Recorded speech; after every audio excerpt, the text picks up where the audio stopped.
Have you ever had a first date where it felt like multiple versions of yourself were arguing inside your head? The Italian rom-com Madly Follemente brilliantly brings this universal experience to life in the most literal way possible. Released in 2025, this unconventional love story takes viewers on a journey through the minefield of modern dating by showing not just two people connecting, but the chaotic committee meetings happening inside their minds throughout the evening. The result is perhaps the most honest depiction of dating anxiety ever put to film, managing to be both hilariously funny and painfully relatable at the same time. At its core, Madly follows what should be a simple premise. Piero, a 50-year-old high school philosophy teacher and divorced dad, goes on a first date with Laura, a 35-year-old furniture restorer with a history of choosing unavailable men. What makes this film unique, however, is that we don't just see these two awkwardly navigating their attraction, we literally see inside their heads. Piero is guided by four distinct personalities: the pragmatic professor who overthinks everything, the hopeless romantic Romeo who quotes poetry, the lustful Eros who thinks only of physical connection, and the pessimistic Valium who expects everything to fail. Laura similarly houses four competing voices: the stern feminist Alpha who guards against making compromises, the flirtatious Trilly who knows how to seduce, the rebellious Scheggia who acts on impulse, and the dreamy Giulietta who yearns for romance. The film opens with Piero and his internal voices at a pharmacy, debating what kind of condoms to buy, if any, for their upcoming date. This perfectly establishes the premise. Even the simplest pre-date decisions trigger full-blown parliamentary debates in our minds. Meanwhile, Laura and her personalities are frantically preparing her apartment, arguing about lighting too dark, too bright, outfit choices too revealing, not revealing enough, and whether inviting a man to her home on a first date sends the wrong message. These scenes brilliantly capture the overthinking that precedes any dating situation, with each personality representing different fears and desires we all experience. When Piero arrives at Lara's apartment building, the real comedy begins. Unable to remember her exact apartment number, he has to guess which bell to ring. Inside, Lara is adjusting and readjusting the lighting, with her personalities bickering about creating the perfect ambience. The moment Piero steps inside, he immediately bumps into furniture in the dim lighting, establishing the physical comedy that will punctuate their evening. Their initial conversation is a masterclass in first date awkwardness, with topics ranging from daisies, which Piero brings and Lara pretends to love despite her personalities mocking the choice, to strange personal confessions. Like Lara's admission that she suffers from thread phobia due to childhood trauma involving a nun who punished children for loose threads on their clothing. As they share wine and conversation, their internal debates intensify. When Lara mentions enjoying her nest, Piero's personalities panic about the domesticity implications, while Lara's voices scold her for using such a loaded term. Their conversation becomes a minefield of potential missteps, with their inner voices frantically trying to course correct. Things take a complicated turn when Piero receives a call from his daughter Rosa, who is at a sleepover and upset that her friend is ignoring her for another girl. This call humanizes Piero tremendously, as we see him being a supportive father while also trying to navigate the date. Lara's personalities are divided on whether his fatherhood is attractive or a complication. The date takes a dramatic twist when Lara's ex-boyfriend, who she later explains was married, arrives unexpectedly with a gift. Piero waits awkwardly while she deals with the situation, and when she returns, she's upset. She explains that her ex claims to have left his wife and has given her an engagement ring. This revelation leads to a moment of genuine connection as they bond over their romantic disappointments. Piero shares that after his divorce, he would drive to his ex-wife's house and sit outside, watching the lit windows of his old life to make sure everything was still there without him. A confession that touches Lara deeply despite her personalities warning her not to be moved by it. The film cleverly uses the ice cream they share after dinner as a metaphor for their dating styles. Piero confesses he hasn't had sex in a long time, and Lara admits the same. Their personalities debate whether to kiss, how to kiss, and when to kiss, before finally, their physical connection overwhelms the mental chatter.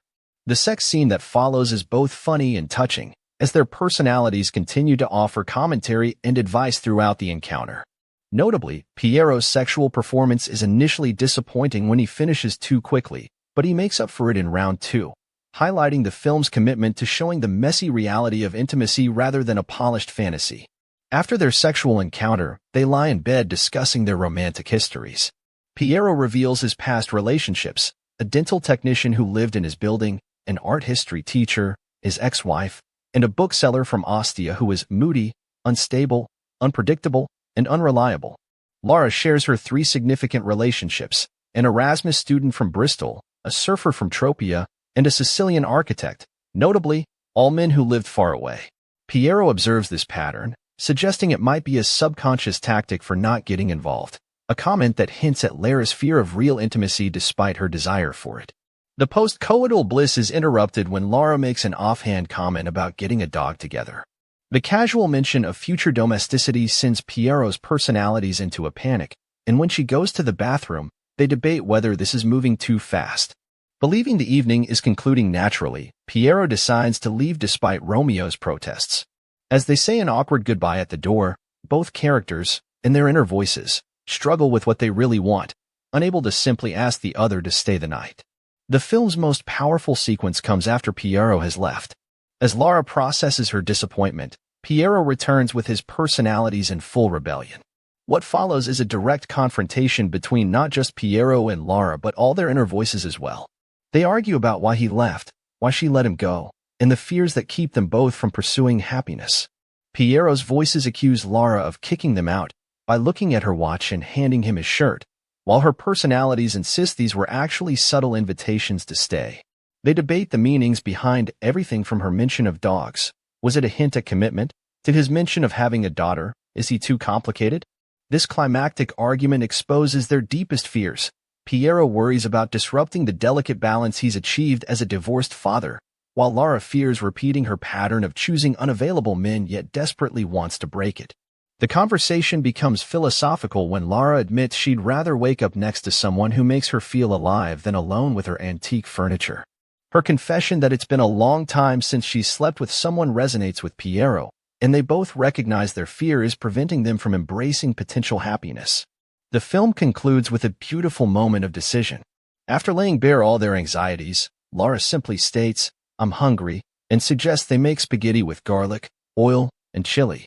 This mundane suggestion, cooking together rather than continuing to analyze their relationship, represents a choice to live in the moment rather than overthink the future. The final shot shows them together in the kitchen, their inner voices quieter now, suggesting that while our internal debates never fully disappear, sometimes the simple act of choosing connection despite our fears is enough to silence them temporarily. What makes Madly so refreshing is that it doesn't pretend that one magical night resolves all their issues. Their personalities don't disappear or fully reconcile. Instead, they reach a tentative truce. The film suggests that successful relationships don't require us to silence our inner conflicts, but rather to acknowledge them and choose connection anyway. By showing 2 middle-aged characters with baggage, insecurities, and competing desires, Madly offers a more mature take on romance than the typical Hollywood fare. The film's unique narrative device, personifying internal voices, works brilliantly because it externalizes the universal experience of overthinking in dating situations. We all navigate competing desires, to protect ourselves from pain while seeking intimacy, to be honest while making a good impression, to be fully ourselves while also being someone desirable. By making these conflicts explicit through multiple personalities, Madly validates the normal neuroses of dating while gently suggesting that sometimes we need to quiet the committee in our heads enough to actually connect with another person. Director's choice to set nearly the entire film within Lara's apartment creates an intimate theatrical quality, making the audience feel like voyeurs observing this delicate dance of connection. The limited setting also amplifies the importance of every small interaction, a thread on a sweater, a dropped glass, the lighting of candles, turning mundane moments into potential relationship landmines. This confined space becomes a metaphor for the emotional boundaries we create, which Piero must literally return to and re-enter when he decides to come back. Madly ultimately suggests that love isn't about finding someone who silences our inner conflicts, but rather someone who makes those conflicts seem less important than the connection we share. In the final moments, when Piero asks Lara what she's thinking and she replies, "Nothing," we understand this isn't literally true. Her personalities haven't vanished, but rather that she's choosing to be present with him rather than lost in her head. This may be the film's most profound insight, that love doesn't solve our internal contradictions but provides a compelling reason to live with them more peacefully. For anyone who has ever overthought a text message, agonized over what to wear on a date, or argued with themselves about whether to call someone back, Madly offers both validation and gentle encouragement. It reminds us that everyone, even confident, accomplished adults, houses these competing voices, and that perhaps the bravest act isn't silencing them but choosing connection despite their protests.